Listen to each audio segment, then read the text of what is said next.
Everyone, welcome back to my channel Pawan eco world. Students, आज मैं आपको पढ़ाऊंगी नहीं, आज मैं आपको कुछ इकोनॉमिक्स के करियर ऑप्शंस बताऊंगी। इकोनॉमिक्स के अंदर मेन जॉब कौन कौन से हो सकते हैं, जॉब रोल्स के बारे में बताऊंगी, टॉप कोर्सेज के बारे में बताऊंगी। उससे पहले मैं आपको बता दूं कि मैं आपको इकोनॉमिक्स के करियर्स और जॉब प्रोफाइल जो है उनके बारे में क्यों बता रही हूँ। अगर किसी बच्चे को 11th और 12th में इकोनॉमिक्स में बहुत अच्छा इंटरेस्ट हो जाता है तो उस बच्चे के करियर ऑप्शंस और भी ज्यादा हो जाते हैं। इसी वजह से ताकि 11th और 12th के स्टूडेंट्स मेरी इस वीडियो को सुने, समझें और इन जॉब रोल्स के रिगार्डिंग वो अपनी रिसर्च अभी से स्टार्ट कर दे, इसीलिए ये वीडियो आज मैं आप सबके लिए बना रही हूँ। इकोनॉमिक्स अपने आप में एक बहुत वास्ट सब्जेक्ट है। ऐसा नहीं कि इकोनॉमिक्स हमने पढ़ा, माइक्रो हो गया, मैक्रो हो गया, बहुत सारी बुक्स होती हैं। पब्लिक फाइनेंस हो गया, इकोनॉमेट्रिक्स हो गया, स्टैट्स हो गया, बहुत सारी चीजें। इसके अलावा इकोनॉमिक्स अपने आप में बहुत बड़ा वजूद रखता है। मीन्स इकोनॉमिक्स एक ऐसा सब्जेक्ट है जिसमें आप बहुत अच्छी जॉब जो है वो एक तरीके से पा सकते हो और अपनी लाइफ और अपने लिविंग स्टैंडर्ड को हाई बना सकते हो। सो स्टार्ट करते हैं पहले टॉप कोर्सेज से। तो देखिए बेटा, सबसे पहले अगर मैं टॉप कोर्सेज की बात करूं तो इकोनॉमिक्स ऑनर्स एक तरीके से एकेडमिक कोर्स है जिसमें आपको बहुत पढ़ना है, थ्योरेटिकल मतलब एक तरीके से अंडरस्टैंडिंग बनानी है, थ्योरेटिकल चीजों के ऊपर पढ़ने वाली बातें हैं। बेसिकली एकेडमिक कोर्स है इकोनॉमिक्स ऑनर्स। उसके बाद में BBE bachelor of business economics, उसके बाद में BFIA bachelor of finance investment administration, जिसे BBA करके और FIA करके भी जाना जाता है आजकल। ये दोनों जिस तरीके से ये एकेडमिक कोर्स है वैसे ही ये दोनों एकेडमिक कोर्स नहीं है। अगर ये दो कोर्सेस आप कर लेते हैं तो आप बिजनेस और उसमें आने वाले हर चीज को आप एक तरीके से समझ पाएंगे। मतलब इसमें पढ़ाई के साथ साथ में अप्लाई कैसे किया जाता है बिजनेस को इकोनॉमिक्स में, वो सारी चीजें सिखाई जाती हैं। अगर मैं कहूं तो DU के बहुत ही मोस्ट डिमांडिंग जो कहते हैं कोर्सेज के अंदर BBE और BFIA आता है, जो कि स्पेशल इकोनॉमिक्स के अंदर ही होता है। उसके बाद में एक्चुअल साइंस, ये मैं वर्ल्ड में मोस्ट डिमांडिंग कहूंगी। ये तो मैंने DU में डिमांडिंग बोला, ये एक्चुअल साइंस एक तरीके से वर्ल्ड में मोस्ट डिमांडिंग टॉपिक है या टॉप कोर्स है। एक्चुअल साइंस एक्चुअल में होता क्या है, रिस्क को एनालाइज करने का, एक तरीके से बिजनेस में आने वाले रिस्क जो कि पैसे के रिगार्डिंग होते हैं उनको रोकने के लिए उनके रिगार्डिंग जितनी भी रिसर्च होती है सब इसके अंदर आती है। एक स्पेशल वीडियो एक्चुअल साइंस पे बना दिया जाएगा जिसमें आपको समझ आ जाएगा। इससे मिलने वाली जॉब को हम मतलब एक तरीके से एक्चुअली बोलते हैं, मतलब इस जॉब का जो प्रोफाइल होगा, इस कोर्स के बाद जो आपको जॉब मिलेगी उसका जो प्रोफाइल होगा एक्चुअली होगा। फिर एक BSc स्टैट्स करके भी होता है, MA इकोनॉमिक्स करके भी होता है। ये जितने भी कोर्सेज मैंने बताए हैं ये आफ्टर 12th के हैं और ये आपका ग्रेजुएशन के बाद में पोस्ट ग्रेजुएशन का है। अब देखिए बेटा, ऐसा नहीं कि यही कोर्सेज है, कोर्सेज तो बहुत सारे हैं। अगर आप BCom करना चाहते हैं या फिर आप एक तरीके से BCom ऑनर्स करना चाहते हैं, बहुत सारी चीजें, बट मैंने जो टॉप मोस्ट चीजें हैं वो आपको बताई है।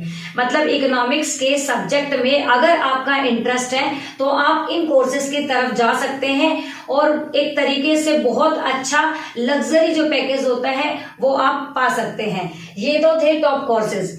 अब इन कोर्सेज को करने के बाद आप कहाँ कहाँ जा सकते हैं, कौन कौन से जॉब रोल आपको मिल सकते हैं, उन जॉब रोल्स के बारे में बात करेंगे। Top job roles of economics students, economic student के जो टॉप जॉब रोल्स है वो कौन कौन से हैं। पहला है financial controller, equity analyst, economic researcher, professional economist, financial risk analyst, data analyst. Actually जो मैंने बताया था एक्चुअल साइंस अगर आप कर लेते हैं उसके बाद में एक्चुअली आता है, एक आता है बिजनेस इकोनॉमिक्स। देन एक तरीके से मैं बात करूं तो दूसरा है investment analyst, labour economics, international economics. ये सारी चीजें जितने भी मैंने कोर्सेज बताए, मतलब ये जो मैंने कोर्सेज बताए उन कोर्सेज के बेस पे आप इन जॉब्स के अंदर जा सकते हैं। होना क्या है, बेसिकली ये सारे वो कोर्सेज हैं जो आपको प्राइवेट इंस्टीट्यूशंस बहुत ही अच्छे पैकेज में प्रोवाइड करवाते हैं। अगर आपने ये सारे कोर्सेज किए हैं तो आप इन जॉब्स की तरफ जा सकते हैं और इनमें करियर ऑप्शंस आपको बहुत ज्यादा मिलेंगे। ये तो था एक तरीके से प्राइवेट सेक्टर में। अब बेसिकली प्राइवेट सेक्टर, वैसे आपको याद रखना है बेटा, जो एक्चुअल साइंस है ये कोई यूनिवर्सिटी नहीं करवाती है, ये एक तरीके से ऑटोनॉमस बॉडीज होती है, जैसे यूके की और अपनी स्पेशल बॉडीज वही करवाती हैं। मैक्सिमम इसके 13 एग्जाम होते हैं। ये एग्जाम कोई पास करे ना करे, 4-5 एग्जाम पास करके भी आप अपने करियर को स्टार्ट कर सकते हैं। मैं स्पेशल वीडियो इसके ऊपर दूंगी आपको, तब आपको समझ आएगा कि रियल में एक्चुअल साइंस क्या होता है और इकोनॉमिक्स जो है बेसिकली यहाँ पे क्या रोल प्ले करता है। इकोनॉमिक्स का और मैथ्स का एक बहुत ही अच्छा कॉम्बिनेशन एक्चुअल साइंस जो है वो होता है। तो देखिए बेटा, ये तो थे सारे आपके कौन से जो कि आपको प्राइवेट जॉब की तरफ लेके जाएंगे। दूसरी बात, प्राइवेट जॉब की बात आने से पहले मैं आपको बता दूं, गवर्नमेंट जॉब अच्छी है no doubt, but private job में ग्रोथ प्लस आपको पैसे बहुत ज्यादा मिलने वाले हैं। तो आप ये चीज ना दिमाग में रखें कि हमें गवर्नमेंट में जाना है। स्टेबिलिटी हो सकती है, बट स्टेबिलिटी तो आप अपने गुड एफर्ट्स करके, ज्यादा एफर्ट्स करके प्राइवेट सेक्टर के अंदर भी कर सकते हैं। ये सारे तो कोर्सेज थे आपके प्राइवेट सेक्टर के रिगार्डिंग और उसी के रिगार्डिंग उनके जॉब प्रोफाइल। अब बात कर लेते हैं हम किसके बारे में कि भाई इसका जो पब्लिक सेक्टर है, गवर्नमेंट सेक्टर है, उसके अंदर क्या रोल है। तो आपने सुना होगा एनएसएसओ, उसके बाद में सीएसओ। 2019 के अंदर इन दोनों को मिलाकर एनएसओ कर दिया गया था। यूपीएससी जो कि आईएएस, आईपीएस और आईएफएस इस तरीके के जो एग्जाम हेल्ड करती है, उसी के under Indian economic services, Indian statistical services, ये सर्विसेज भी इकोनॉमिक्स के रिगार्डिंग होती हैं।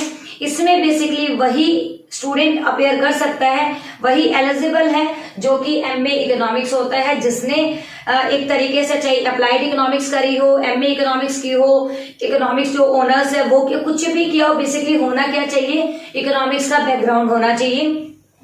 तो इंडियन इकोनॉमिक सर्विसेज इक्विवेलेंट होती है, आईएएस के बराबर होती है, लगभग उसी तरीके की होती है क्योंकि यूपीएससी उसको हेल्ड करवाता है। तो एक तो एक्चुअल साइंस क्या होता है, एक आईईएस और आईएएस, इन दोनों की कंपेयर करके मैं आपको एक अलग से वीडियो दूंगी, तो आप उसमें चले जाना। बस आप यहाँ पे सोच लीजिए कि ये क्या है आपके लिए, गवर्नमेंट सर्विसेज है, आईईएस और ISS, Indian statistical services.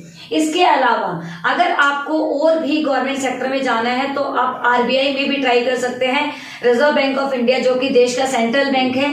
Basically banking sector के अंदर तो कोई भी पर्टिकुलर इंसान जा सकता है, बेशक वो बैकग्राउंड साइंस का हो, कॉमर्स का हो या फिर आर्ट्स का हो, ह्यूमैनिटीज का हो। बट अगर किसी को आरबीआई में जाना है तो यहाँ पे साइंस वाला या आर्ट्स वाला या कॉमर्स वाले का मतलब नहीं होता, यहाँ सिर्फ मतलब होता है इकोनॉमिक्स वाले का। मतलब अगर आपने इकोनॉमिक्स जो है वो पोस्ट ग्रेजुएशन में की है, that means you are eligible to appear in this exam. आप इस एग्जाम में तभी जा सकते हैं जब आपने क्या किया है, एमए इकोनॉमिक्स किया है। तो बेसिकली आरबीआई एक ऐसी जॉब है जो कि बहुत ही रेपुटेटेड होती है, यूपीएससी के लिए ट्राई कर सकते हैं। और सबसे बड़ी बात, अगर आपने यूपीएससी में आईएएस के लिए ट्राई करना है, दैट मीन्स आप इकोनॉमिक्स को मतलब ऑप्शनल सब्जेक्ट के रूप में मतलब ले सकते हैं, तो वो भी आपके लिए बेस्ट करियर ऑप्शन हो सकता है। इनके अलावा अगर मैं बात कहूं कि आप सीए करना चाहते हैं, सीएस करना चाहते हैं, सीएमए करना चाहते हैं या और भी कोई छोटे मोटे चीजें करना चाहते हैं, तो इकोनॉमिक्स आपका पीछा छोड़ने वाली नहीं है। आप इकोनॉमिक्स हर जगह पे आप इकोनॉमिक्स को आप पाएंगे।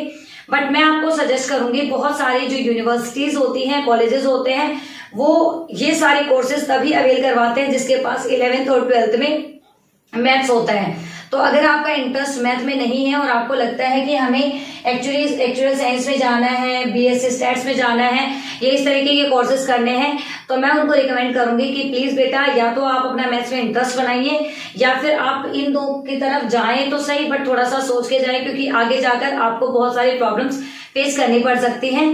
बेसिकली ऐसा नहीं है कि एक्चुअल साइंस को मैथ जिनके पास था 11th 12th में वही कर सकता है, बट जो नॉर्मल हमारे इंडिया के अंदर जो है वो बेसिकली मैथ्स को ही प्रेफरेंस देते हैं। बट यूके एक ऑटोनॉमस बॉडी जो है कि वो इसको मतलब बिना मैथ्स के भी करवा देती है, बट प्रॉब्लम्स तो आती है क्योंकि मैथ्स पैसे मतलब मैथ्स कैलकुलेशन दिखाता है और इकोनॉमिक्स क्या करता है, कैलकुलेशन से ही मतलब जो हमारी इकोनॉमी है उसको देखता है। तो बेसिकली मैथ हम ये कह सकते हैं कि मैथ्स और इकोनॉमिक्स दोनों साथ साथ तो चलते ही हैं, बट इतना मैथ्स नहीं है कि बच्चा डर जाए कि हाय रे मैं तो जो 10th तक मैथ करके आया था, ऐसा मैथ नहीं है। मतलब आपको प्लस माइनस वाला और स्टैट्स वाला मैथ आना चाहिए।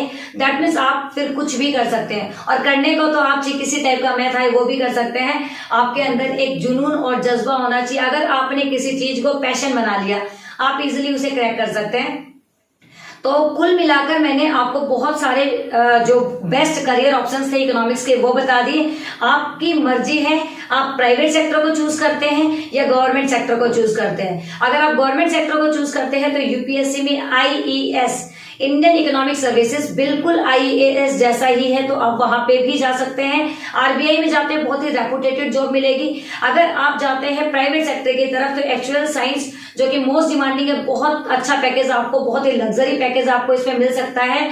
और इस तरीके से अगर मैं कहूं कि अगर आपने सोच लिया कि जो जो चीजें अभी हमने देखी हैं और आपका इंटरेस्ट इन चीजों में है, फॉर एग्जाम्पल मान लेते हैं आपको ये ही बनना है, मतलब इकोनॉमिक रिसर्चर बनना है, लेबर इकोनॉमिक्स बनना है, इन्वेस्टमेंट एनालिस्ट बनना है, तो आपने करना क्या है, आपने 11th क्लास से ही उस पर रिसर्च करना स्टार्ट कर देना है कि इस जॉब प्रोफाइल में कौन कौन सी चीजों की जरूरत होगी। तो जैसे ही आप 11th करते हैं, देन 12th करते हैं, देन अपनी बैचलर डिग्री करते हैं, आप बिल्कुल प्रिपेयर हो जाते हैं, आपकी पूरी कोचिंग हो जाती है उसके रिगार्डिंग, क्योंकि आपने प्रिपरेशन आज नहीं स्टार्ट करी, आपने तो 5 साल से स्टार्ट कर रखी है। और अगर इन 5 साल में आपने अपने जॉब प्रोफाइल को फिक्स कर लिया, आपने अपना गोल जो है वो पहले डिसाइड कर लिया कि मुझे तो ये बनना है, और उसके रिगार्डिंग रिसर्च करना स्टार्ट कर दिया और उसके रिगार्डिंग पढ़ना स्टार्ट कर दिया, तो बेटा जो क्या आप दुनिया की कोई भी चीज इजिली अवेल कर सकते हैं। तो ये था मेरा एक स्पेशल वीडियो इकोनॉमिक्स के उन बच्चों के लिए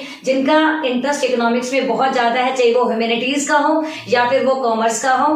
मिलते हैं नेक्स्ट इसी टाइप के किसी अच्छे से टॉपिक में, जैसे कि आईईएस वर्सेस आईएएस में या फिर एक्चुअल साइंस के ऊपर। तब तक के लिए thank you so much, bye bye, take care.